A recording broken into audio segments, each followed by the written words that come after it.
নমস্কার বন্ধুরা, আজ আমি আপনাদের হাতে মেখে পাবদা মাছের একটা নতুন টেস্টি রেসিপি করে দেখাবো। যে রান্নাটা করা কিন্তু একদমই সোজা, অল্প সময়ে হয়ে যায়। এই রেসিপিটির জন্য এখানে আমি 5 পিস মাঝারি সাইজের পাবদা মাছকে কেটে ধুয়ে পরিষ্কার করে নিয়েছি। এখন আসুন বন্ধুরা, দেখার শুরুতে প্লিজ একটা লাইক দিয়ে দেখতে থাকুন আমি কিভাবে এই রেসিপিটি করছি। প্রথমে আমি মাছগুলোর ভিতরে দিয়ে দেবো একটু লবণ, একটু হলুদ গুঁড়ো। এখন মাছগুলোকে আমি সুন্দর করে মাখিয়ে নেব। মাছগুলো আমি সুন্দর করে মাখিয়ে নিয়েছি। এখন এইভাবে কিছুক্ষণ রেস্টে রেখে দেব। মাছ রান্নার জন্য আমি একটা মশলা রেডি করে নেব। তার জন্য এখানে আমি একটা মিক্সিং জার নিয়ে নিয়েছি। এর ভিতরে প্রথমে দিয়ে দেবো আমি 2 টেবিল চামচ সাদা সর্ষে।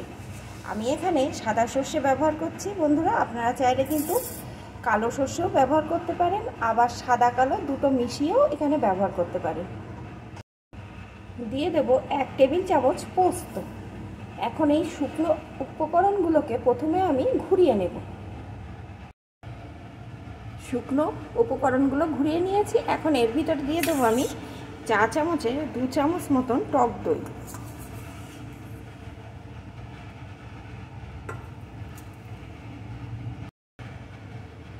চার 5টা কাঁচা পাকা লঙ্কা। ঝালটা কিন্তু আপনারা আপনাদের স্বাদ অনুযায়ী দিয়ে নেবেন। এখন সমস্ত কিছুকে সুন্দর করে পেস্ট করে নেব। মশলাটা এখানে আমার সুন্দর করে পেস্ট করে নেওয়া হয়ে গেছে। এখানে আমি একটা পাত্র নিয়ে নিয়েছি। এই পাত্রের ভিতরে আমি মাছগুলোকে মাখিয়ে নেব। এখন যে মশলাটা তৈরি করে রেখেছিলাম প্রথমে, সেই মশলাটাকে এর ভিতরে দিয়ে দেব। দিয়ে দেবো স্বাদ মতো লবণ। মাছে কিন্তু লবণ হলুদ মাখানো আছে, সেই বুঝে কিন্তু এখানে দিতে হবে। হলুদ গুঁড়ো, একটু লঙ্কা গুঁড়ো, সামান্য একটু চিনি। আপনারা যদি না চান তাহলে দেবেন না, তবে দিলে কিন্তু স্বাদটা ভালো আসবে। এখন সব কিছু ভালো করে মিশিয়ে নেব।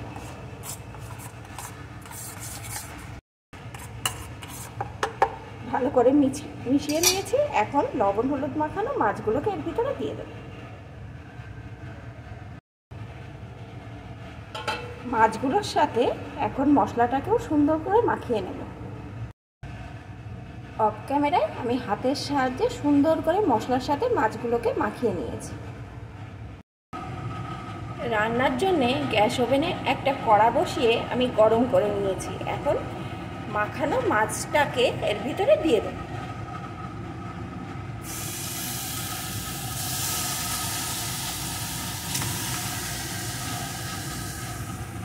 এখন এই পাত্রটাও ধুয়ে একটু জল দিয়ে দেব।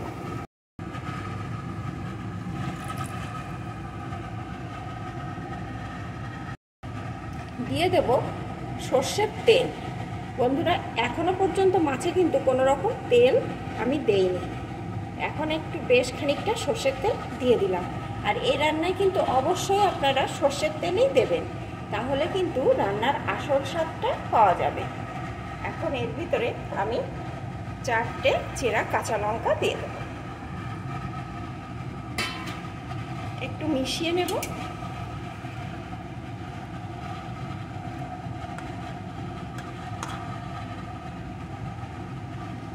এখন গ্যাসের জোরটাকে মিডিয়াম টু লোতে করে একটা ঢাকনা দিয়ে ঢেকে 10 মিনিট মতন আমি এটাকে হতে দেব।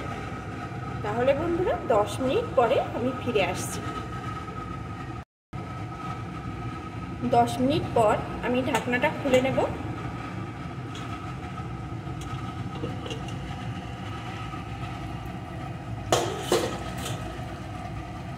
দেখুন বন্ধুরা, কত সুন্দর কালারটা এসছে। আর এদিকে কিন্তু দারুণ একটা সুগন্ধ ভেসে আসছে। মাছগুলোও এখানে আমার সিদ্ধ হয়ে গেছে, আর ঝোলটাও কিন্তু একদম মাখো মাখো হয়েছে। এখন কিন্তু রেসিপিটা আমার একদম কমপ্লিট। আর আপনাদের কাছে যদি একটু ধনেপাতা থাকে তবে এখন একটু ধনেপাতা ছড়িয়ে দিতে পারেন, তবে না দিলেও কোনো অসুবিধা নেই, আমার ঘরে নেই তাই আমি দিতে পারলাম না। বন্ধুরা, অনেক সময় পাবদা মাছ রান্না করতে গেলে ফাটে বা ভাজতে গেলে উল্টেতে গেলে ভেঙে যায়।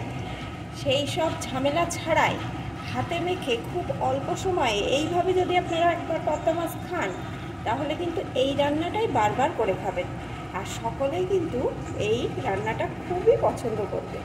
তাহলে বন্ধুরা, আমার রেসিপিটি আপনাদের কেমন লাগলো প্লিজ কমেন্ট করে জানাবেন, আর ভালো লাগলে লাইক শেয়ার করবেন। এখন এটা আমার রেডি, আমি নামিয়ে নেব। আর আপনারা কিন্তু অবশ্যই এইভাবে একবার পাবদা মাছ রান্না করে খেয়ে দেখবেন।